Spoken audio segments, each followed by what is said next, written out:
ಸ್ತ್ರೀಯರು ಹಾಗೂ ಗಂಡಸರು ಕಾರ್ತೀಕ ಸೋಮವಾರದ ದಿನ ಯಾವ ಒಂದು ಬಣ್ಣದ ಬಟ್ಟೆಯನ್ನು ಧರಿಸಿದರೆ ತುಂಬ ಒಳ್ಳೆಯದು ಅಂತ ತಿಳ್ಕೊಂಡು, ಮತ್ತು ಈ ಬಟ್ಟೆ ಧರಿಸೋದ್ರಿಂದ ಎಂತಂದರೆ ಅದೃಷ್ಟ ಬರ್ತಾ ಹೋಗುತ್ತೆ. ಅದೃಷ್ಟ ಅಂತಂದರೆ ಆ ಒಂದು ಎನರ್ಜಿ, ಆ ಪ್ರಕೃತಿಯಲ್ಲಿರುವಂಥ ಒಂದು ಎನರ್ಜಿಗೆ ನಿಮ್ಮ ನೋಡಿ ಒಂದು ಬಣ್ಣಕ್ಕೆ ಒಂದು ಶಕ್ತಿ ಇರುತ್ತೆ, ಹೌದು ಅಲ್ವಾ?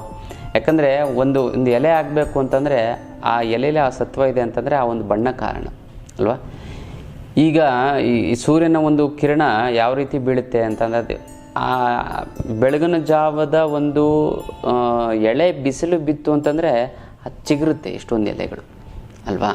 ಆ ಒಂದು ಬಣ್ಣ. ಅದೇ ನೈಟ್ ಹೊತ್ತು ಬೀಳುವಂಥ ಸಾಯಂಕಾಲದ ಹೊತ್ತು ಒಂದು ಸಂಜೆ 6 ಗಂಟೆ 7 ಗಂಟೆಯಲ್ಲಿ ಬೀಳುವಂತಹ ಒಂದು ಇದು ಯಾವುದೇ ಕಾರಣಕ್ಕೂ ಅದು ಪ್ರಭಾವವನ್ನು ಬೀರೋದಿಲ್ಲ. ಅದಕ್ಕೆ ಏನು ಮಾಡಬೇಕು?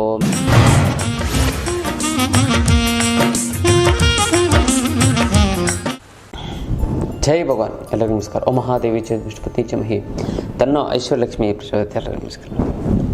ಇವತ್ತಿನ ವಿಶೇಷ ಸಂಚಿಕೆಯಲ್ಲಿ ಅನೇಕ ವಿಚಾರಗಳನ್ನು ನಾವು ತಿಳ್ಕೊಳ್ಳೋಣ. ಮೊದಲನೇದಾಗಿ ಮುದ್ರೆಗಳು. ಯಾವ ಒಂದು ಮುದ್ರೆ ಮಾಡಿದ್ರೆ ಏನು ಅನುಕೂಲ ಆಗುತ್ತೆ ಅಂತ ನೋಡೋದಂದರೆ ಭಾಳಷ್ಟು ಚೆನ್ನಾಗಿ ಅಂತಂದರೆ ಈ ಪಿತ್ತ ಜಾಸ್ತಿ ಆಗ್ತಾ ಹೋಗುತ್ತೆ. ಪಿತ್ತ ಬರುವಂಥದ್ದು, ವಾಂತಿ ಆಗುವಂಥದ್ದು, ಹೊಟ್ಟೆ ಒಂಥರ ಉಬ್ಬರ ಆಗುವಂಥದ್ದು, ಗ್ಯಾಸ್ಟ್ರಿಕ್ ಬರುವಂಥದ್ದು, ಸಿಕ್ಕಾಪಟ್ಟೆ ತೆಗೆ ಬರುವಂಥದ್ದು, ಬಾಯೆಲ್ಲ ಕಹಿ ಕಹಿ ಆಗುವಂಥದ್ದು, ಇದೆಲ್ಲ ಪಿತ್ತ ವಿಕಾರ ಆಗ್ತಾ ಇರುತ್ತೆ.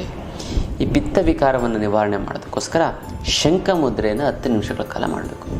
ಕೇವಲ 10 ನಿಮಿಷ, 10 ಮಿನಿಟ್ಸ್ ಈ ಪಿತ್ತ ಶಮನ ಆಗುತ್ತದೆ. ಯಾವ ಒಂದು ಮುದ್ರೆ ಅಂತ ನಾವು ನೋಡುತ್ತಂದರೆ ಶಂಖ ಮುದ್ರೆ. ನೋಡಿ, ಕೈಯನ್ನು ಹಿಂಗೆ ಇಟ್ಕೊಳ್ಳಿ, ಮಧ್ಯದಿಂದ ಗೆರೆ ಇದೆಯಲ್ಲ ಆ ಗೆರೆಗೆ ಹಿಂಗೆ ತಾಗಿಸಿ, ಹೆಬ್ಬೆರಳು ಮಡಿಸಿ, ಹೆಬ್ಬೆರಳು ಪ್ಲಸ್ ತೋರ್ಬೆರಳು, ಮಿಕ್ಕ ಎಲ್ಲ ಬೆರಳುಗಳನ್ನ ಸಂಪೂರ್ಣವಾಗಿ ಮಡಿಸಬೇಕು. ಇದು ಶಂಖ ಮುದ್ರೆ, ಶಂಖಾಕಾರದಲ್ಲಿ. ಈ ಶಂಖ ಮುದ್ರೆಯನ್ನು 10 ನಿಮಿಷಗಳ ಕಾಲ ಮಾಡ್ತಂತಂದರೆ ಪಿತ್ತ ವಿಕಾರ ಕಡಿಮೆಯಾಗುತ್ತದೆ. ಮಾಡ್ಕೊಳ್ಳಿ, ತುಂಬ ಅಂದರೆ ತುಂಬ ಚೆನ್ನಾಗಿ, ತುಂಬ ಒಳ್ಳೆಯದಾಗ್ತಾ ಬರುತ್ತೆ ಅಂತ ಹೇಳ್ತಾರೆ. ಇದು ಶಂಖ ಮುದ್ರೆಯ ಒಂದು ಮಹತ್ವ ಅಂತ ಹೇಳ್ಬೋದು. ಇನ್ನು ಬರಬೇಕಾಗಿರೋ ದುಡ್ಡು ಬರ್ತಾ ಇಲ್ಲ ಅಂತಂದರೆ, ಕೊಡೋರಿಗೆ ಕೊಡೋಕ್ಕಾಗ್ತಾ ಇಲ್ಲ ಅಂತಂದರೆ, ಸಿಕ್ಕಾಪಟ್ಟೆ ಸಾಲ ಆಗಿತ್ತು ಅಂದರೆ, ಗುರುಗಳೇ ದುಡ್ಡು ನೀರು ಥರ ಖರ್ಚಾಗ್ತಿದೆ ಗುರುಗಳೇ, ಏನು ಮಾಡೋದು ಅನ್ನೋದೇ ಗೊತ್ತಾಗ್ತಾ ಇಲ್ಲ. ಸಾಲದವರು ಫೋನ್ ಮೇಲೆ ಫೋನು, ಮೆಸೇಜ್ ಮೇಲೆ ಮೆಸೇಜು, ಮನೆ ಹತ್ರ ಬಂದು ಗಲಾಟೆ ಮಾಡ್ತೀನಿ, ಕೇಸ್ ಹಾಕ್ತೀನಿ ಕೂಗಾಡ್ತಾ ಇದ್ದಾರೆ ಗುರುಗಳೇ, ಏನು ಮಾಡೋದು, ತಲೆನೇ ತೋಚ್ತಾ ಇಲ್ಲ ಅಂತ ಹೇಳ್ತಾರೆ. ದಿಕ್ಕೇ ಓಡ್ತಾ ಇಲ್ಲ, ಏನು ಮಾಡೋದು ತಲೆಯಲ್ಲಿ ಹೊಳಿತಾ ಇಲ್ಲ ಅಂತಾರೆ. ಇದಕ್ಕೆಲ್ಲ ಏಕೈಕ ರಾಮಬಾಣ ಅಂದರೆ ಅಷ್ಟಲಕ್ಷ್ಮಿ ಯಂತ್ರ. ಈ ಅಷ್ಟಲಕ್ಷ್ಮಿ ಯಂತ್ರವನ್ನು ಮನೇಲಿಟ್ಟು ಪ್ರತಿಷ್ಠಾಪನೆ ಮಾಡಿ ಅದು ಎಂಥದ್ದೇ ಹಣಕಾಸಿನ ಸಮಸ್ಯೆ ಇತ್ತು ಅಂದರೂ ಕೂಡ ನಿವಾರಣೆ ಆಗುತ್ತೆ. ಎಸ್ಪೆಷಲಿ ಈ ಒಂದು ಕಾರ್ತಿಕ ಮಾಸದಲ್ಲಿ ನೀವೇನಾದ್ರು ಇಟ್ಟು ಪೂಜೆ ಮಾಡ್ತು ಅಂತಂದರೆ ಅದ್ಭುತವಾಗಿ ನಿಮ್ಮ ಸಾಲ ಸೋಲಗಳು ಕೇವಲ 3 ರಿಂದ 6 ತಿಂಗಳೊಳಗೆ ಸಂಪೂರ್ಣವಾದಂಥ ಒಂದು ಸಾಲ ನಿವಾರಣೆ ಆಗ್ತಾ ಬರುತ್ತೆ. ಹಾಗಾಗಿ ನಿಮ್ಮ ಎಲ್ಲ ರೀತಿಯಂಥ ಸಮಸ್ಯೆಗಳಿಗೂ ಸಂಪೂರ್ಣವಾದಂತಹ ಒಂದು ಪರಿಹಾರ ಅಂದರೆ ಅಷ್ಟಲಕ್ಷ್ಮಿ ಯಂತ್ರ. ಯಾರ್ಯಾರು ಅಷ್ಟಲಕ್ಷ್ಮಿ ಯಂತ್ರ ತೆಗೆದುಕೊಂಡಿದ್ರೋ ಅವರು ಅಷ್ಟಲಕ್ಷ್ಮಿ ಯಂತ್ರವನ್ನು ಇಟ್ಟು ಅದ್ರ ಮುಂದೆ 2 ಚಿಕ್ಕ ದೀಪವನ್ನು ಇಟ್ಟು ಪೂಜೆ ಮಾಡಿ. ಆ ದೀಪದ ಒಂದು ಶಕ್ತಿಯನ್ನು, ಅದು ತುಪ್ಪದ ದೀಪವನ್ನು ಶಕ್ತಿಯನ್ನು ಹೇಳ್ಕೊಂಡು ಅದು ಇನ್ನಷ್ಟು ಪವರ್ ಆಗ್ತಾ ಬರುತ್ತೆ. ಯಾರ್ಯಾರು ತೆಗೆದುಕೊಂಡಿಲ್ವೋ ಅವರು ಕಾರ್ತಿಕ ಒಂದು ಮಾಸದಲ್ಲಿ ನೀವು ತೊಗೊಂಡು ಆ ದೀಪವನ್ನು ಹಚ್ಚಿಡಿ, ತುಂಬ ಚೆನ್ನಾಗಾಗುತ್ತೆ, ತುಂಬ ಒಳ್ಳೆಯದಾಗ್ತಾ ಬರುತ್ತೆ. ಗೊತ್ತಲ್ಲ? ಇದಕ್ಕೆ ಮುಟ್ಟು ಕಟ್ಟು ಚಟ್ಟು ಮಡಿ ಮೇಲ್ಗೆ ಸೂತ್ಕ ಗೀತ್ಕ ವೆಜ್ಜು ನಾನ್ ವೆಜ್ಜು ಜಾತಿ ಗೀತಿ ದಿಕ್ಕು ಗೀಕು ಆ ಥರದ್ದು ಏನಿಲ್ಲ. ಇಟ್ಟರೆ ಸಾಕು ಕೆಲಸ ಆಗುತ್ತೆ. ದೇವ್ರ ಮೇಲಾರು ಇಡ್ಬೋದು, ಬೀರಿನಲ್ಲಾರು ಕೂಡ ಇಡ್ಬೋದು. ಇದನ್ನು ಇಂಪ್ರೂವ್ಮೆಂಟ್ ಆಗೋಂಥವ್ರಿಗೆ, ಗುರುಗಳೇ ನಾನು 20 ವರ್ಷದಿಂದ ದುಡಿತಾ ಇದ್ದೀನಿ, ಸಾಲ ಸೋಲ ಏನು ಮಾಡಿಲ್ಲ, ಆದರೂ ನಾನು ಏನು ಮಾಡೋದು, ನಾನು ಸೈಟ್ ತೊಗೊಳಕ್ಕಾಗಿಲ್ಲ, ಮನೆ ಕಟ್ಟೋಕ್ಕಾಗಿಲ್ಲ, ಮಕ್ಳಿಗೆ ಆಗ್ತಾಯಿಲ್ಲ, ಒಳ್ಳೆ ದೊಡ್ಡ ಸ್ಕೂಲಲ್ಲಿ ಕಾಲೇಜಲ್ಲಿ ಹೈಯರ್ ಎಜುಕೇಷನ್ ಮಾಡ್ಸೋಕ್ಕಾಗ್ತಿಲ್ಲ, ಮಕ್ಕಳಿಗೆ ಆಸ್ತಿ ಪಾಸ್ತಿ ಅಂತ ಮಾಡೋಕ್ಕಾಗ್ತಾಯಿಲ್ಲ ಗುರುಗಳೇ, ಏನು ಮಾಡೋದು, ಮತ್ತು ಕಾರ್ಗೀರು ತೊಗೊಳಕ್ಕಾಗ್ತಾಯಿಲ್ಲ, ಫಾರಿನ್ ಟೂರ್ಗೆ ಹೋಗ್ತಾಯಿಲ್ಲ, ಒಡವೆಗಳೆಲ್ಲ ನಾನೆಲ್ಲ ಬಾಡ ಇಟ್ಬಿಟ್ಟಿದ್ದೀನಿ, ಒಡವೆಗಳು ಇನ್ನಷ್ಟು ಮಾಡಿಸ್ಕೋಬೇಕು, ಎಲ್ಲರೂ ಒಡವೆಗಳು ಹಾಕ್ಕೊಂಡು ಓಡಾಡ್ತಾರೆ, ಚಿನ್ನದ ಒಡವೆಗಳು ಅಂತ ಹೇಳ್ತಾರೆ. ಇದಕ್ಕೂ ತಲೆ ಕೆಡಿಸ್ಕೋಬೇಡಿ. ಅಷ್ಟಲಕ್ಷ್ಮಿ ಅಂತ ನಿಮಗೆ ಅಷ್ಟೈಶ್ವರ್ಯವನ್ನು ತೆಗೆದುಕೊಡುತ್ತೆ. ಈ ಒಂದು ಕಾರ್ತಿಕ ಮಾಸದಲ್ಲಿ ನೀವು ಇಟ್ಟು ಪೂಜೆ ಮಾಡಿದ್ದೇ ಆಯಿತು ಅಂತಂದರೆ, ಯಾಕಂದರೆ ಈ ಒಂದು ಕಾರ್ತಿಕ ಮಾಸ ಎಲ್ಲ ಒಂದು ಮಾಸಗಳಿಗೂ ಕೂಡ ರಾಜ ಅಂತ ಹೇಳ್ಬೋದು. ಯಾಕಂದರೆ ಕಾರ್ತಿಕ ಮಾಸಕ್ಕೆ ಸಮನಾದಂಥ ಇನ್ನೊಂದು ಯಾವುದು ಮಾಸ ಇಲ್ಲ ಅಂತ ಹೇಳ್ತಾರೆ. ಪ್ರತಿ ದಿನವೂ ಹಬ್ಬ. ಅದಕ್ಕೋಸ್ಕರ ಎಷ್ಟೊಂದು ಜನ ಜನವರಿ ಫೆಬ್ರವರಿ ಟೈಮಲ್ಲಿ ಮದುವೆ ಮಾಡ್ತೀರಂತ ಕೇಳಿದ್ರೆ, ಕಾರ್ತಿಕದಲ್ಲಿ ಮಾಡ್ಬಿಡ್ತೀವಿ ಬರೋ ಕಾರ್ತಿಕದಲ್ಲಿ ಅಂತಂದರೆ, ಅಂದರೆ ಆ ಒಂದು ಇದಕ್ಕೂ ಕಾಯ್ಕೊಂಡು ಕೂತಿರ್ತಾರೆ. ಅಂಥ ಒಂದು ಸಂದರ್ಭದಲ್ಲಿ ವಿಶೇಷವಾದಂಥ ಒಂದು ಗಿಡಮೂಲಿಕೆಗಳು ಬಂದಿದೆ. ಈ ಸಲ ಸಾಲು ಸಾಲು ಹಬ್ಬಗಳಾಗಿರೋದ್ರಿಂದ ವಿಶೇಷವಾದಂಥ ಒಂದು ಅತಿ ವಿಶೇಷವಾದಂಥ ಒಂದು ಗಿಡಮೂಲಿಕೆಗಳನ್ನೆಲ್ಲ ಕುಟ್ಟಿ ಪುಡಿ ಮಾಡಿ ಅರೆದು ಒಣಗಿಸಿ ಭಸ್ಮ ಮಾಡಿ ನಾವು ಯಂತ್ರದಲ್ಲಿ ತುಂಬಿಕೊಟ್ಟಿದ್ದೀವಿ. ಹಾಗಾಗಿ ನೀವು ಯಾರ್ಯಾರು ತೊಗೊಂಡೋಗ್ತಿರೋ ಅವ್ರಿಗೆಲ್ಲ ಸಾಕ್ಷಾತ್ ಲಕ್ಷ್ಮಿನೇ ಮನೆಯಲ್ಲಿ ಬಂದು ನೆಲೆ ನಿಲ್ತಾಳೆ. ಅದಕ್ಕೋಸ್ಕರ ಮಿಸ್ ಮಾಡದೆ ನೀವು ತೆಗೆದುಕೊಂಡೋಗಿ ಆಯ್ತಲ್ಲ. ಭಾಳಷ್ಟು ಜನಕ್ಕೆ ಗುರುಗಳನ್ನ ತೊಗೋಬೇಕು ಅಂತ ಇದ್ದೀನಿ, ಆದರೆ ಆಗ್ತಾಯಿಲ್ಲ, ಏನು ಮಾಡೋದು? 10 ಬಾರಿ ಸಂಕಲ್ಪ ಮಾಡಿ 11ನೇ ಬಾರಿ ನೀವು ಹೇಗೋ ಒಂದು ಕಾರ್ತಿಕ ಸೋಮವಾರದ ದಿನ, ಯಾವುದೇ ಒಂದು ಕಾರ್ತಿಕ ಸೋಮವಾರ ಆಗಿರೋ ಕಾರ್ತಿಕ ಸೋಮವಾರದ ದಿನ ನೀವು ಇಟ್ಟು ಪೂಜೆ ಮಾಡಿ ನಿಮಗೆ ಪರಿಹಾರ ಆಗಿಬಿಡುತ್ತೆ. ನಿಮ್ಮ ಮನೆಗೆ ಬಂದು ನೀವು ಅಂದ್ಕೊಳ್ಳಿ, ಕಾರ್ತಿಕ ಸೋಮವಾರದ ದಿನ ನಾವು ಅಷ್ಟಲಕ್ಷ್ಮಿ ಯಂತ್ರ ನಮ್ಮ ಮನೆಗೆ ಬಂದು ಸೇರಲಿ. ಒಂದು 10 ಬಾರಿ ಸಂಕಲ್ಪ ಮಾಡಿ ಸ್ಟ್ರಾಂಗಾಗಿ ಮಾಡಬೇಕು. ಅದು ಬಂದು ಹೇಗೋ ನಿಮ್ಮ ಮನೆಗೆ ಬಂದು ಸೇರುತ್ತೆ. ಇನ್ನು ಕೊರಿಯರಲ್ಲಿ ಕಳಿಸೋದಕ್ಕಾಗೋದಿಲ್ಲ, ನೇರವಾಗಿ ಖುದ್ದು ನನ್ನ ಭೇಟಿಯಾಗಿ ತೆಗೆದುಕೊಂಡು ಹೋಗಬೇಕು ಅಥವಾ ನಿಮ್ಮ ಕಡೆಯವ್ರನ್ನ ಯಾರು ಕಳಿಸಿ. ಇನ್ನೊಂದು ವಿಶೇಷವಾದಂಥ ಈ ಒಂದು ಕಾರ್ತಿಕ ಮಾಸದಲ್ಲಿ ನಾನು ನಿಮ್ಗೇನು ಮಾಡ್ತೀನಿ ಅಂತಂದರೆ, ವಿಶೇಷವಾಗಿ ಪೂಜೆ ಮಾಡಿರೋಂಥದ್ದು ಈ ಗ್ರಹಣದ ಟೈಮಲ್ಲಿ, ಯಾಕಂದರೆ ಶಿವನನ್ನು ಆರಾಧನೆ ಮಾಡಿರೋಂಥ ಟೈಮಲ್ಲಿ ಗ್ರಹಣದ ಸಮಯದಲ್ಲಿ ಕೆಲವೊಂದಾರು ಸಿದ್ಧಿ ಮಂತ್ರಗಳನ್ನು ತಯಾರಿಸೋದು ತ್ರಿಶೂಲವನ್ನು ಕೊಡ್ತೀನಿ ಗೊತ್ತಲ್ಲ. ಇದು ಕಡಿಮೆ ಜನ, ಈಗ ಆಲ್ರೆಡಿ ದೀಪಾವಳಿ ಹಬ್ಬಕ್ಕೆ ಕೊಟ್ಟು ಖಾಲಿಯಾಗಿದೆ. ಇನ್ನಷ್ಟು ಅದಕ್ಕೆ ಶಕ್ತಿಯನ್ನು ತುಂಬಿ ಇನ್ನಷ್ಟು ಪೂಜೆ ಪುನಸ್ಕಾರಗಳನ್ನು ಮಾಡಿ. ಯಾಕಂದರೆ ಪ್ರಪಂಚದಲ್ಲಿ ತ್ರಿಶೂಲಕ್ಕೆ ಸಮಾನ ಅಂತ ಇನ್ನೊಂದು ಆಯುಧ ಯಾವುದೂ ಇಲ್ವಂತೆ. ಅದಕ್ಕೋಸ್ಕರ ಆ ಒಂದು ತ್ರಿಶೂಲವನ್ನು ಮನೆಯಲ್ಲಿ ಇಟ್ಕೊಂಡು ಪೂಜೆ ಮಾಡಿ ಶತ್ರು ಸಂಹಾರ ಮಾಡುತ್ತೆ. ಯಾರ್ಯಾರು ಬರ್ತಿರೋ, ಯಾರ್ಯಾರು ನನ್ನ ಭೇಟಿ ಆಗೋದಕ್ಕೆ ಬರ್ತಿರೋ, ಅಥವಾ ಯಾರ್ಯಾರು ಯಂತ್ರಗಳು ತಗೋತಿರೋ, ಅಥವಾ ಕನ್ಸಲ್ಟೇಷನ್ಗೆ ಬರ್ತಿರೋ, ಅಥವಾ ಯಾರು ಶಿಬಿರಕ್ಕೆ ಬರ್ತಿರೋ ಎಲ್ಲರಿಗೂ ಕೂಡ ತ್ರಿಶೂಲವನ್ನು ಕೊಡ್ತೀನಿ. ಜೊತೆಗೆ ಭಸ್ಮಾಭಿಷೇಕ ಮಾಡಿರೋಂಥ ವಿಭೂತಿಯನ್ನು ಕೊಡ್ತೀನಿ. ನಾವು ಎಷ್ಟು ಪವರ್ಫುಲ್ ಅಂತಂದರೆ ಆ ವಿಭೂತಿ ಮನೆಗೆಲ್ಲ ಒಂದು ಚಿಟಿಕೆ ಇಷ್ಟಿಚ್ಚಿ ಎಲ್ಲ ಮೂಲೆಗೊಂದು ಚಿಟಿಕೆ ಹಾಕಿ ಮನೆಯಲ್ಲಿರೋಂಥ ವಾಸ್ತುದೋಷಗಳ ಪರಿಹಾರ ಆಗಿಬಿಡುತ್ತೆ ಜೊತೆಲ್ಲ. ಮತ್ತು ಮೈಗೆಲ್ಲ ಹಾಕೊಳ್ಳಿ, ಸಕಲ ರೀತಿಯಂಥ ಪಾಪಗಳು, ರೋಗ ಭಯಗಳು ನಿವಾರಣೆ ಆಗ್ತಾ ಬರುತ್ತೆ. ಅದಕ್ಕೋಸ್ಕರ ಮಿಸ್ ಮಾಡದೆ ನೀವು ಅಷ್ಟಲಕ್ಷ್ಮಿ ಅಂತ ತೊಗೊಳ್ಳಿ. ಮತ್ತು ಕೊಡುವಂಥ ಒಂದು ತ್ರಿಶೂಲವನ್ನು, ಅದಕ್ಕೊಂದು ತಂತ್ರ ಇದೆ. ಆ ತಂತ್ರವಾದ ಜೊತೆಗೆ ನೀವು ಆ ತ್ರಿಶೂಲವನ್ನು ಇಡಿ ಸಾಕು, ನಿಮ್ಮ ಮನೆಯಲ್ಲಿರೋಂಥ ನೆಗೆಟಿವ್ ಎಲ್ಲ ಎಳ್ಕೊಬಿಡುತ್ತೆ ಆ ತ್ರಿಶೂಲ. ಅಷ್ಟು ಪವರ್ಫುಲ್. ಯಾಕಂದರೆ ಅದು ಈ ಒಂದು ಕಾರ್ತಿಕ ಮಾಸದಲ್ಲಿ ಆ ಒಂದು ತ್ರಿಶೂಲವನ್ನು ಇಡೋದ್ರಿಂದ ತುಂಬ ಅನುಕೂಲ ಆಗ್ತಾ ಬರುತ್ತೆ. ಅದಕ್ಕೋಸ್ಕರ ಮಿಸ್ ಮಾಡಬೇಡಿ.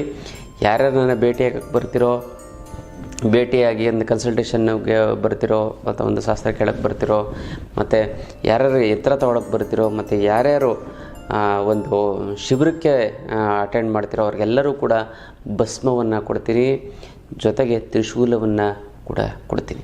ಹಾಗಾಗಿ ನೀವು ಈ ಒಂದು ಅದ್ಭುತವಾದಂತಹ ಇದು ಕಡಿಮೆ ಜನಗಳಿಗೆ, ಯಾಕಂದರೆ ನೀವು ಜಾಸ್ತಿ ಜನ ಬಂದರೂ ಕೊಡೋಕ್ಕಾಗಲ್ಲ. ಯಾಕಂದರೆ ಇಷ್ಟು ನಂಬರ್ ಅಂತ ಇರುತ್ತೆ. ಇಷ್ಟು 11, 16 ಇಷ್ಟೊಂದು ನಂಬರ್ ನಾವು ಇಟ್ಟು ಅದನ್ನು ಪೂಜೆ ಮಾಡಿರ್ತೀವಿ, ಅದಕ್ಕೆ ಮಾತ್ರ ತುಂಬಿರ್ತೀವಿ. ಬೇಗ ಬಂದವ್ರಿಗೆ ಸಿಗುತ್ತೆ. ಆಮೇಲೆ ನೀವು ಬಂತು ಅಂತಂದರೆ ಆ ಒಂದು ತ್ರಿಶೂಲ ಮತ್ತು ಭಸ್ಮಾಭಿಷೇಕ ಮಾಡಿರುವಂಥ ಒಂದು ಭಸ್ಮ, ಪವಿತ್ರವಾದಂಥ ಒಂದು ಭಸ್ಮ, ಅದು ನಿಮಗೆ ಸಿಗೋದಿಲ್ಲ. ಹಾಗಾಗಿ ಬೇಗ ಬಂದವರಿಗೆ ಮಾತ್ರ ಆ ಒಂದು ಇದು ಆಫರ್ ಅಲ್ಲ, ಇದು ಖಂಡಿತವಾಗ್ಲೂ. ಯಾಕಂದರೆ ನಾವು 11, 16, 21 ಅಂತ ನಾವು ಪೂಜೆ ಮಾಡಿಟ್ಟಿರ್ತೀವಿ ಗೊತ್ತಲ್ಲ. ಹಾಗಾಗಿ ಬೇಗ ಬಂದವಂಥವ್ರಿಗೆ ಸಿಗುತ್ತೆ. ಆಮೇಲೆ ಬಂದವ್ರಿಗೆ ಪೂಜೆ ಮಾಡಿರೋಂಥದ್ದು ಸಿಗಲ್ಲ, ಮಾಮೂಲಿ ಆಗಿರೋವಂಥದ್ದು ತ್ರಿಶೂಲ ಸಿಗುತ್ತೆ ನಿಮಗೆ. ಹಾಗಾಗಿ ನಿಮಗೆ ಆದಷ್ಟು ಪೂಜೆ ಮಾಡಿದಂಥದ್ದು ಗ್ರಹಣದ ಸಮಯದಲ್ಲಿ ನಾನು ಶಕ್ತಿ ತುಂಬಿರುವಂಥ ಒಂದು ತ್ರಿಶೂಲವನ್ನು ಕೊಡ್ತೀನಿ. ಜೊತೆಗೆ ನೀವು ಖಂಡಿತವಾಗ್ಲೂ ಈ ಒಂದು ಕಾರ್ತಿಕ ಮಾಸದಲ್ಲಿ ನೀವೇನಾದರೂ ಆ ಒಂದು ಅಷ್ಟಲಕ್ಷ್ಮಿ ಯಂತ್ರವನ್ನು ಇಟ್ಟು ಪೂಜೆ ಮಾಡಿದ್ರಿಂದ 10 ವರ್ಷ ಒಂದು ಪವರ್ ಇರುತ್ತೆ. ಏನು ಹೇಳಿ, 10 ವರ್ಷ ಒಂದು ಪವರ್ ಇರುತ್ತೆ. ಮಿಸ್ ಮಾಡದೆ ಅಷ್ಟಲಕ್ಷ್ಮಿ ಯಂತ್ರವನ್ನು ನೀವಿಟ್ಟು ಪ್ರತಿಷ್ಠಾಪನೆ ಮಾಡಿ ಸಾಕ್ಷಾತ್ ಲಕ್ಷ್ಮೀ ದೇವಿಯನ್ನೇ ಆವಾಹನೆ ಮಾಡಿದ್ರ ಮೂಲಕ ಅಂತ ಹೇಳ್ಬೋದು. ಇನ್ನು ಸ್ತ್ರೀಯರು ಹಾಗೂ ಗಂಡಸರು ಕಾರ್ತಿಕ ಸೋಮವಾರದ ದಿನ ಯಾವ ಒಂದು ಬಣ್ಣದ ಬಟ್ಟೆಯನ್ನು ಧರಿಸಿದರೆ ತುಂಬ ಒಳ್ಳೆಯದು ಅಂತ ತಿಳ್ಕೊಂಡು, ಮತ್ತು ಈ ಬಟ್ಟೆ ಧರಿಸೋದ್ರಿಂದ ಎಂತಂದರೆ ಅದೃಷ್ಟ ಬರ್ತಾ ಹೋಗುತ್ತೆ. ಅದೃಷ್ಟ ಅಂತಂದರೆ ಆ ಒಂದು ಎನರ್ಜಿ, ಆ ಪ್ರಕೃತಿಯಲ್ಲಿರುವಂಥ ಒಂದು ಎನರ್ಜಿಗೆ ನೋಡಿ ಒಂದು ಬಣ್ಣಕ್ಕೆ ಒಂದು ಶಕ್ತಿ ಇರುತ್ತೆ, ಹೌದು ಅಲ್ವಾ? ಯಾಕಂದರೆ ಒಂದು ಎಲೆ ಆಗಬೇಕು ಅಂತಂದರೆ ಆ ಎಲೆಯಲ್ಲಿ ಆ ಸತ್ವ ಇದೆ ಅಂತಂದರೆ ಆ ಒಂದು ಬಣ್ಣ ಕಾರಣ ಅಲ್ವಾ? ಈಗ ಈ ಸೂರ್ಯನ ಒಂದು ಕಿರಣ ಯಾವ ರೀತಿ ಬೀಳುತ್ತೆ ಅಂತಂದರೆ ಆ ಬೆಳಗಿನ ಜಾವದ ಒಂದು ಎಳೆ ಬಿಸಿಲು ಬಿತ್ತು ಅಂತಂದರೆ ಅದು ಚಿಗುರುತ್ತೆ ಎಷ್ಟೊಂದು ಎಲೆಗಳು ಅಲ್ವಾ? ಆ ಒಂದು ಬಣ್ಣ. ಅದೇ ನೈಟ್ ಹೊತ್ತು ಬೀಳುವಂಥ, ಸಾಯಂಕಾಲದ ಹೊತ್ತು ಒಂದು ಸಂಜೆ 6 ಗಂಟೆ 7 ಗಂಟೆಯಲ್ಲಿ ಬೀಳುವಂತಹ ಒಂದು ಇದು ಯಾವುದೇ ಕಾರಣಕ್ಕೂ ಅದು ಪ್ರಭಾವವನ್ನು ಬೀರೋದಿಲ್ಲ. ಏನು ಹೇಳಿ, ಅಂದರೆ ಅಷ್ಟೊಂದು ಎನರ್ಜಿಯನ್ನು ಎಳ್ಕೊಳ್ಳೋದಿಲ್ಲ ಅಂತ ಹೇಳ್ತಾರೆ. ಅದಕ್ಕೆ ನೀವು ಏನು ಮಾಡಬೇಕು ಮೇಯ್ನಾಗಿ ಅಂತಂದರೆ, ಬಣ್ಣದಲ್ಲಿ ಒಂದು ವಿಶೇಷವಾದಂಥ ಒಂದು ಶಕ್ತಿ ಮತ್ತು ಸಾಮರ್ಥ್ಯ ಇರ್ತಾವಾಗುತ್ತೆ.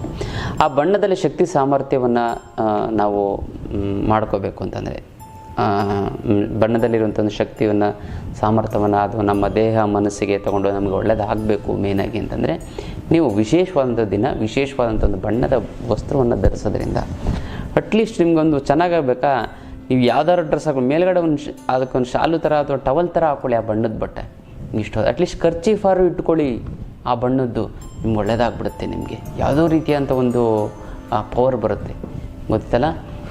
ನೀವು ಯಾವುದು ಕಾರ್ತಿಕ್ ಸೋಮವಾರ ವಿಶೇಷವಾಗಿ ಅಂತಂದರೆ, ಹೀಗಾಗಿ ಆಲ್ರೆಡಿ ಮೊದಲನೇ ಕಾರ್ತಿಕ್ ಸೋಮವಾರ ಆಗಿದೆ. ಈ 2ನೇ ಕಾರ್ತಿಕ ಸೋಮವಾರದ ದಿನ ಏನು ಮಾಡಬೇಕು ಅಂತಂದರೆ, ಆರೆಂಜು ಕೇಸರಿ ಬಣ್ಣದ ವಸ್ತ್ರವನ್ನು ಧರಿಸಬೇಕು. ಏನು ಹೇಳಿ, ಕೇಸರಿ ಬಣ್ಣದ ವಸ್ತ್ರವನ್ನು ಧರಿಸಬೇಕು. ಸೀರೆ ಆಗಿರ್ಬೋದು, ಶರ್ಟ್ ಆಗಿರ್ಬೋದು. ಅಕಸ್ಮಾತ್ ಏನೂ ಆಗಿಲ್ಲ, ನಮ್ಗೆ ಯೂನಿಫಾರ್ಮ್ ಡ್ಯೂಟಿನಲ್ಲಿ ಇದ್ದೀವಿ, ಡಾಕ್ಟರ್ ಆಗಿರ್ತಾರೆ ಅಥವಾ ಇನ್ಯಾವುದೋ ಒಂದು ಫ್ಯಾಕ್ಟ್ರಿ ವರ್ಕ್ ಮಾಡಿ ಯಾವುದೇ ರೀತಿಯ ಪ್ರೊಫೆಷನಿಸ್ಟು ಅಥವಾ ಲೆಕ್ಚರ್ ಆಗಿತ್ತು ಅಂತಂದರೆ, ಈ ಬಣ್ಣದ ವಸ್ತ್ರವನ್ನು ಧರಿಸೋಕ್ಕಾಗಿಲ್ಲ ಅಂತಂದರೆ ನೀವು ಏನು ಮಾಡಿ ಅಂತಂದರೆ, ಅಟ್ಲೀಸ್ಟ್ ಆ ಬಣ್ಣದ ಖರ್ಚೀಫನ್ನಾದರೂ ಕೂಡ ಇಟ್ಕೊಳ್ಳಿ ಕಾರ್ತಿಕ ಸೋಮವಾರದ ದಿನ, 2ನೇ ಕಾರ್ತಿಕ ಸೋಮವಾರದ ದಿನ. ಮತ್ತು 3ನೇ ಕಾರ್ತಿಕ ಸೋಮವಾರದ ದಿನ ಹಳದಿ ಬಣ್ಣ. ಮೊದಲನೇದು ಅಂತಂದರೆ ಆರೆಂಜು ಅಂದರೆ ಕೇಸರಿ ಬಣ್ಣ 2ನೇ ಕಾರ್ತಿಕ ಸೋಮವಾರ. 3ನೇ ಕಾರ್ತಿಕ ಸೋಮವಾರ ದಿನ ಹಳದಿ ಬಣ್ಣ ಅಂತಲ್ಲ. ಮತ್ತು 4ನೇ ಕೊನೆ ಕಾರ್ತಿಕ ಸೋಮವಾರ ತುಂಬ ವಿಶೇಷವಾದಂಥ ದಿನ. ಆ ಒಂದು ಕಾರ್ತಿಕ ಮಾಸದ ನೀವೇನು ಮಾಡುತ್ತೆ, ಬಿಳಿಯ ಬಣ್ಣವನ್ನು ನೀವು ಧರಿಸಬೇಕು. ಅಟ್ಲೀಸ್ಟ್ ನಿಮ್ಗೆ ಆಗಿಲ್ಲ ಅಂತಂದರೆ ನೈಟ್ ಹೊತ್ತು ಸಂಜೆ ಬಂದು ನೈಟ್ ಶರ್ಟ್ ಅದಾರೂ ಕೂಡ ನೀವು ಬಣ್ಣದ ಬಂದು ನೋಡಿ. ಒಂದು ತಿಳ್ಕೊಳ್ಳಿ, ನೀವು ಒಂದು ವಸ್ತ್ರವನ್ನು ನೀವು ಧರಿಸ್ತೀರ ಅಂತ ಅಂದರೆ, ನಿಮ್ಮ ಮನೇಲಿ ಬಟ್ಟೆ ಅಂದರೆ ಎಲ್ಲ colour, red, orange, yellow, green, blue, white, light blue, ಎಲ್ಲ ರೀತಿಯಾದಂಥ ಒಂದು ಸೂರ್ಯನ ಏನು 7 ಬಣ್ಣ ಇದೆ, ಆ 7 ಬಣ್ಣದ ಬಟ್ಟೆ ನಿಮ್ಮಲ್ಲಿರಬೇಕು. ಆಗಲೇ ನಿಮಗೆ ಜನಾಕರ್ಷಣೆ ನೀವು ಹಾಕೋತಿರೋ ಬಿಡ್ತಾರೆ ಸೆಕೆಂಡ್ ಇದು ಇರಬೇಕು. ಯಾಕಂದರೆ ಆ ಒಂದು ತಂತ್ರ ಸಾರವನ್ನು ಹೇಳ್ತೀನಿ. ಬಣ್ಣದ ಬಟ್ಟೆಯನ್ನು ಹಾಕೊಳ್ಳೋದ್ರಿಂದನೇ ಒಂದು, ಇವಾಗ ಪೊಲೀಸ್ ಅವ್ರು ಆ ಡ್ಯೂಟಿ ಯೂನಿಫಾರ್ಮ್ ಇತ್ತು ಅಂದ ತಕ್ಷಣ ಎಂಥವರಾದರೂ ಅಲರ್ಟ್ ಆಗ್ತಾರೆ, ಎಂಥ ಕಳ್ಳನಾದರೂ ಕೂಡ ಭಯ ಪಡ್ತಾನೆ. ಅದೇ ಪೊಲೀಸವರು ಸಿವಿಲ್ ಡ್ರೆಸ್ಸಲ್ಲಿ ಬಂತು ಅಂದರೆ ಅಷ್ಟೊಂದು ಭಯ ಪಡೋದಿಲ್ಲ. ಆ ಬಣ್ಣದ ಬಟ್ಟೆ ಆ ಥರ ಎಫೆಕ್ಟ್ ಮಾಡುತ್ತೆ. ಡಾಕ್ಟ್ರು ಅಷ್ಟೇ, ಹಂಗೆ ಟ್ರೀಟ್ಮೆಂಟ್ ಕೊಡ್ತೀನಿ ಅಂದರೆ ಡಾಕ್ಟ್ರು ವೈಟ್ ಕೋಟ್ ಹಾಕಿ ಮೇಲೆ ಸ್ಕೆಥೋಸ್ಕೋಪ್ ಹಾಕ್ತು ಅಂತಂದರೆ ಅವ್ರಿಗೊಂದು ಇದು. ಈ ನರ್ಸು ಮಾಮೂಲಿ ಚೂಡಿದಾರ ಹಾಕ್ಕೊಂಡು ಅದು ಬಂದು ಪೇಷಂಟ್ಗೆ ಇದು ಮಾಡೋದು, ಗ್ಲೂಕೋಸ್ ಕಟ್ಟೋದು ಆ ಥರ ಮಾಡ್ತು ಅಂತಂದರೆ ಇದು ಯಾರೋ ಬೇರೆ ನರ್ಸ್ ಕರೆಸಿ ಅಂತ ಹೇಳ್ತಾರೆ. ಅದೇ ಯೂನಿಫಾರ್ಮ್ ಹಾಕೊಬಂತು ಅಂತಂದ ತಕ್ಷಣ ಇವ್ರು ನರ್ಸು ಅಂತ ಆ ಪೇಷಂಟ್ಗೆ ಏನಾಗುತ್ತೆ, ಒಂದು ಇದಾಗುತ್ತೆ. ಅಂದರೆ ಒಬ್ಬರಿಗೂ ಪ್ರತಿಯೊಂದಕ್ಕೂ ಕೂಡ ಒಂದೊಂದು ಯೂನಿಫಾರ್ಮ್ ಅನ್ನೋಂಥದ್ದು ಇರುತ್ತೆ, ಬಣ್ಣ ಇದೆ. ನೀವು ಕೆಲವೊಂದಾರು ಸಮಯದಲ್ಲಿ ಆ ಬಣ್ಣದ ಒಂದು ಮಹತ್ವವನ್ನು ಹೇಳ್ತೀನಿ. ಕಲರ್ ಥೆರಪಿ ಅಂತ ಏನು ಹೇಳ್ತಾರೆ. ಕೆಲವೊಂದಾರು ಬಣ್ಣದ ಬಟ್ಟೆನ ಹಾಕೊಂಡು ಕಾಯಿಲೆಗಳು ಗುಣ ಆಗ್ತವೆ. ಕೆಲವೊಂದು ಬಣ್ಣದ ಬಟ್ಟೆ ಒಂದು ಕೆಲಸ ಕಾರ್ಯಗಳು ನಡೀತಾ ಹೋಗಿ, ಮತ್ತು ಶುಭ ಕಾರ್ಯಗಳು ನಡೀತಾ ಹೋಗುತ್ತೆ. ಮತ್ತು ಕೆಲವೊಂದರ ಬಟ್ಟೆಗಳು ಇಂಥ ಹಾಕೊಂಡು ಹೋಯ್ತು ಅಂತಂದರೆ ಸುಮಾರಾಗಿರೋದು ಅದು ಬ್ರ್ಯಾಂಡ್ ಬಟ್ಟೆಗಿಂತನೂ ಚೆನ್ನಾಗಿ ಕಾಣುತ್ತೆ, ಗೊತ್ತಲ್ಲ. ಹಾಗಾಗಿ ಬಣ್ಣದ ಒಂದು ಬಟ್ಟೆಯ ಒಂದು ಮಹತ್ವ ತುಂಬ ಪರಿಣಾಮಕಾರಿಯಾಗುತ್ತೆ. ಅದಕ್ಕೋಸ್ಕರ ನೀವೇನು ಮಾಡಬೇಕು ಮೇಯ್ನಾಗಿ ಅಂತಂದರೆ, ಈ ಒಂದು ನಾನು ಹೇಳಿರುವಂಥ ಒಂದು ಬಣ್ಣದ ವಸ್ತ್ರವನ್ನು ನೀವು ಧರಿಸಬೇಕು, ಗೊತ್ತಲ್ಲ. ಆರೆಂಜು ಮತ್ತು ಯೆಲ್ಲೋ ಮತ್ತು ವೈಟು 3 ಇದನ್ನು ನೀವು ಧರಿಸೋದ್ರಿಂದ ತುಂಬ ಅಂದರೆ ತುಂಬ ಚೆನ್ನಾಗುತ್ತೆ, ತುಂಬ ಒಳ್ಳೆಯದಾಗ್ತಾ ಬರುತ್ತೆ ಅಂತ ಹೇಳೋದು. ಇದು ಸರಳವಾದಂಥ ಸುಲಭವಾದ ತಂತ್ರ ಅಂತ ಹೇಳ್ಬೋದು. ಹಣಕಾಸಿನ ಸಮಸ್ಯೆಗೆ ನೀವು ಅಷ್ಟಲಕ್ಷ್ಮಿ ಅಂತ ತೆಗೆದುಕೊಂಡು ಬಗೆಹರಿಸ್ಬೋದು. ಜೀವನದ ಸಮಸ್ಯೆಗೆ ಅತ್ಯದ್ಭುತವಾದಂತಹ ಒಂದು ಯಂತ್ರ ಮಂತ್ರ ಮತ್ತು ತಂತ್ರಗಳ ಒಂದು ಶಿಬಿರವನ್ನು ಹೇಳಿಕೊಡ್ತಾ ಇದ್ದೀನಿ ಈ ಸರಿ, ಆಯ್ತಲ್ಲ. ಮುದ್ರಾ ಯೋಗದ ಜೊತೆಗೆ ಯಂತ್ರ ಮಂತ್ರ ತಂತ್ರ, ಯಾವ ರೀತಿ ಮಂತ್ರವನ್ನು ಹೇಳಿದ್ರೆ ಇಂಥ ದೇವತೆಗಳು ಉಳಿಯುತ್ತೆ, ಯಾವ ರೀತಿ ಮಂತ್ರವನ್ನು ಹೇಳಿದ್ರೆ ಇಂಥ ಸಮಸ್ಯೆಗಳು ಬಗೆಹರುತ್ತೆ, ಯಾವ ಮಂತ್ರವನ್ನು ಹೇಳಿದ್ರೆ ಸಿರಿ ಸಂಪತ್ತುಗಳು ನಮ್ದಾಗಿಸ್ಬೋದು, ಯಾವ ಮಂತ್ರವನ್ನು ಹೇಳಿದ್ರೆ ಯಾವ ಮಂತ್ರ ಜೊತೆ ತಂತ್ರವನ್ನು ಮಾಡಿದ್ರೆ ವಶೀಕರಣ ಆಗುತ್ತೆ, ಜನ ವಶೀಕರಣ ಮತ್ತು ಧನ ವಶೀಕರಣ ಆಗ್ತಾ ಬರುತ್ತೆ. ಎಲ್ಲವನ್ನು ಕೂಡ ಖುದ್ದು ನೀವು ನಿಮ್ಮ ಕೈಯಾರೆ ಮಾಡಿಸ್ತೀವಿ, ಗೊತ್ತಲ್ಲ. ಆ ಒಂದು ಯಂತ್ರ ಮಂತ್ರ ತಂತ್ರದ ಶಿಬಿರವನ್ನು ನೀವು ಮಾಡಿಕೊಳ್ಳಿ, ಗೊತ್ತಲ್ಲ. 2 ದಿನದ ಶಿಬಿರ ಇರುತ್ತೆ. 10 ಗಂಟೆಯಿಂದ 4 ಗಂಟೆವರೆಗೂ ಶನಿವಾರ ಮತ್ತು ಭಾನುವಾರ ಇರುತ್ತೆ. ಫೋನ್ ಮಾಡಿ ಅದ್ರ ಬಗ್ಗೆ ಡೀಟೇಲ್ಸ್ ತಿಳ್ಕೊಳ್ಳಿ. ತುಂಬ ಅದ್ಭುತವಾದಂಥ ಒಂದು ಶಿಬಿರ. ಮಿಸ್ ಮಾಡದೆ ಬನ್ನಿ ಈ ಸರಿ. ಯಾಕಂದರೆ ಕಾರ್ತಿಕ ಮಾಸದಲ್ಲಿ ನಾವೇನಂತ ಮಂತ್ರ ದೀಕ್ಷೆ, ಮಂತ್ರವನ್ನು ಕೆಲವೊಂದು ಸೀಕ್ರೆಟ್ ಆಗಿರುವಂಥ ಮಂತ್ರ ಕಿವಿಯಲ್ಲಿ ನಾವು ನಿಮ್ಗೆ ಹೇಳ್ತೀವಿ. ಅದನ್ನು ಸಿದ್ಧಿ ಮಾಡ್ಕೊತು ಅಂದರೆ ಸಾಕೋದು. ಒಂದು ಮಂತ್ರ ಸಾಕು ನಿಮ್ಮ ಲೈಫ್ಗೆ, ನಿಮಗೆಲ್ಲ ಸಂಪೂರ್ಣವಾದಂಥ ಒಂದು ಸಮಸ್ಯೆಗಳನ್ನು ದೂರ ಮಾಡೋದಕ್ಕೆ. ಯಾಕಂದರೆ ಇದು ಗುರು ಪರಂಪರೆ, ನಮ್ಮ ಗುರುಗಳು, ಅವ್ರ ಗುರುಗಳು ಈ ಥರ ಗುರು ಪರಂಪರೆಯಿಂದ ಬಂದಂತಹ ಒಂದು ಮಂತ್ರವನ್ನು ಕಿವಿಯಲ್ಲಿ ನಾವು ನಿಮ್ಗೆ ಮಂತ್ರೋಪದೇಶವನ್ನು ಮಾಡ್ತೀವಿ. ಆ ಕಿವಿಯಲ್ಲಿ ಹೇಳ್ಕೊಂಡು ನೀವು ಅದನ್ನು ಸಿದ್ಧಿ ಮಾಡ್ಕೊತು ಅಂತಂದರೆ ನಿಮ್ಮ ಲೈಫ್ ಲಾಂಗ್ ನಿಮ್ಮ ಪ್ರಾಬ್ಲಮ್ಮು ಸಾಲ್ವ್ ಆಗುತ್ತೆ. ಲೈಫ್ ಲಾಂಗ್ ಪ್ರಾಬ್ಲಮ್ಗಳೇ ಬರೋದಿಲ್ಲ. ಆ ಥರ ಒಂದು ಶಿಬಿರ ಇದಾಗಿರುತ್ತೆ. ಎಲ್ಲ ರೀತಿಯಾದಂಥ ಸಮಸ್ಯೆಗಳು, ಜೀವನದ ಎಲ್ಲ ರೀತಿಯಂಥ ಸಮಸ್ಯೆಗಳು ಕೂಡ ಒಂದು ತಂತ್ರ ಇದೆ. ಇಂಡಿವಿಜುವಲ್ ಆಗಿ ನಿಮ್ಗೇನು ಸಮಸ್ಯೆ, ಅದಕ್ಕೇನು ಪರಿಹಾರ, ಯಾವ ರೀತಿ ಮದ್ದು, ಯಾವ ರೀತಿ ಯಂತ್ರ, ಯಾವ ರೀತಿ ಯಂತ್ರ ಬರೆಯೋದನ್ನು ಹೇಳ್ಕೊಡ್ತೀನಿ ನಾನು ನಿಮಗೆ. ಅದೆಲ್ಲ ನೀವೇ ಯಂತ್ರವನ್ನು ತಯಾರಿಸ್ಕೊಂಡು ನೀವೇ ಮಾಡ್ಕೋಬೋದು. ಅದೆಲ್ಲ ಬೇರೆಯವರ ಮೇಲೆ ಡಿಪೆಂಡ್ ಆಗುವಂಥ ಅವಶ್ಯಕತೆ ಇಲ್ಲ. ಬೇರೆ ದೇವಸ್ಥಾನಕ್ಕೆ ಹೋಗೋ ಅವಶ್ಯಕತೆ ಇಲ್ಲ. ಅದೆಲ್ಲ ನೀವೇ ಸ್ವತಃ ಕೂತು ಬರೆದು ಸಿದ್ಧಿ. ಗುರುಗಳೇ ನಾವು ಹೆಂಗಸರು ಬರೆಯಬೋದಾ? ಖಂಡಿತವಾಗ್ಲೂ ಕೂಡ ಬರೆಯಬಹುದು. ಅದಕ್ಕೆ ಕೆಲವೊಂದು ಸಣ್ಣ ಪುಟ್ಟ ನಿಯಮಗಳನ್ನು ಆಚರಣೆ ಮಾಡಿದ ನಂತರ. ಶಾಸ್ತ್ರದಲ್ಲಿ ಹೆಂಗಸರು ಯಂತ್ರಗಳನ್ನು ಬರೀಬಾರ್ದು ಅಂತ ಇದೆ. ಆದರೆ ನಾನು ಹೇಳ್ಕೊಡೋದು ಸರಳವಾದಂತಹ, ಸುಲಭವಾದಂತಹ, ಎಲ್ಲರೂ ಮಾಡಬಹುದಾದಂತಹ ಮತ್ತು ಯಾವ ಒಂದು ನಿಯಮಗಳಿಗೂ ಒಳಪಡದೇ ಇರುವಂತಹ ಒಂದು ಸುಲಭವಾಗಿ ಎಫೆಕ್ಟಿವ್ ಆಗಿ ಆಗುವಂತಹ ಒಂದು ಯಂತ್ರಗಳನ್ನು ಬರೆಯೋದನ್ನು ನಾನು ಹೇಳ್ಕೊಡ್ತೀನಿ. ಖಂಡಿತವಾಗೂ ಕೂಡ ಈ ಹೆಣ್ಣುಮಕ್ಕಳು ಮತ್ತು ತಾಯಂದರು ಕೂಡ ಮಕ್ಳಿಗೆ ಏನೋ ಜ್ವರ ಬರುತ್ತೆ, ಏನೋ ಒಂದು ಹುಷಾರು ತಪ್ಪುತ್ತೆ, ನೀವು ಒಂದು ಯಂತ್ರ ಬರೆದ್ಬಿಟ್ಟು ಆ ದಿಮ್ ಕೆಳಗಡೆ ಇಟ್ಬಿಟ್ರೆ ಸಾಕು, ಆ ಜ್ವರ ಕಡಿಮೆ ಆಗ್ತಾ ಬರುತ್ತೆ.